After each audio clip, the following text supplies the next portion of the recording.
vous le savez, c'est le mois d'octobre qui est dédié à la lutte contre le cancer du sein, notamment dans le volet sensibilisation.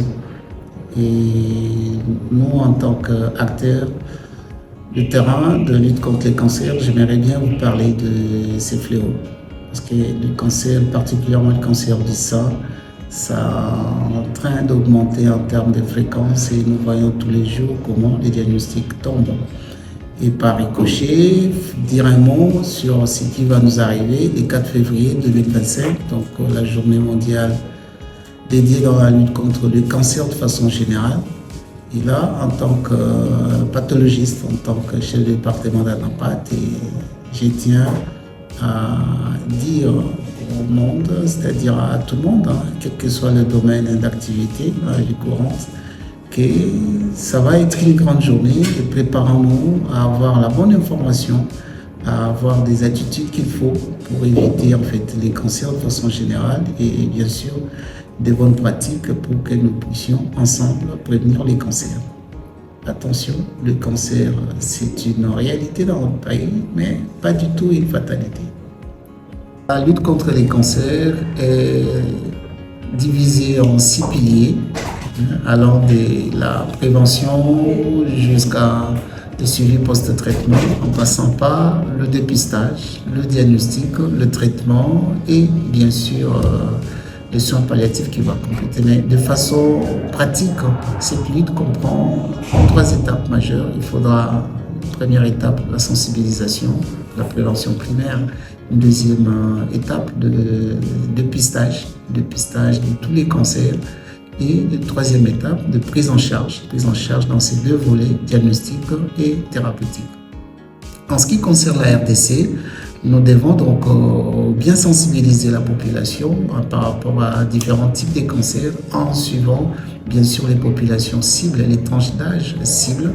Et ça, c'est ce que nous allons mettre en place le 4 février 2025, qui est en fait la journée dédiée dans la sensibilisation de la lutte contre les cancers.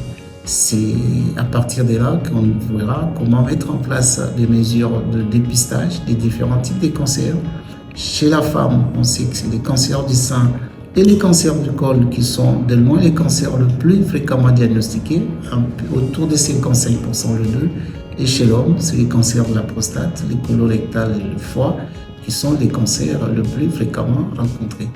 Donc, ensemble, nous sommes capables de booster les cancers hors de la RDC en mettant en place des mesures en lien avec les différents types de lutte. Donc, j'insiste, la prévention, le dépistage et la prise en charge, aussi bien diagnostique que thérapeutique. Merci beaucoup, professeur. Qu'en est-il de la prévention? Quand vous parlez de la prévention, qu'est-ce que la population doit comprendre? Donc, ce qu'il faudra savoir de la prévention de cancer, la prévention, il y a aujourd'hui 4 variétés, si pas 5 types de prévention. Donc, il y a la prévention primordiale, donc l'ensemble des mesures des lois pour encadrer la lutte. Ensuite, la prévention primaire. La prévention primaire, c'est des informations pour éviter que les populations cibles puissent entrer en contact avec des facteurs de risque. Ensuite, la prévention secondaire, c'est que les gens qui sont déjà entrés en contact avec des facteurs de risque peuvent développer des lésions qui, si rien n'est fait, vont devenir cancer, généralement dans les 5 à 10 ans. Et c'est là qui appelle les dépistages ou les screenings.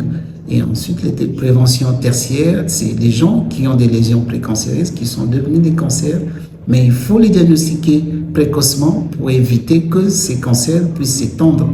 Et la prévention quaternaire, c'est la mise en place de traitements dont le diagnostic est posé. Il faut mettre en place des traitements à temps, des traitements adéquats, des traitements personnalisés pour que le cancer ne puisse pas donner des métastases. Et cet ensemble, dans la prévention, c'est un gros mot qui en fait, il y a plusieurs niveaux, plusieurs variétés de prévention et que chaque pilier de la lutte contre les cancers constitue en clair une mesure préventive contre le cancer. Merci beaucoup pour cette bienvenue, les boss.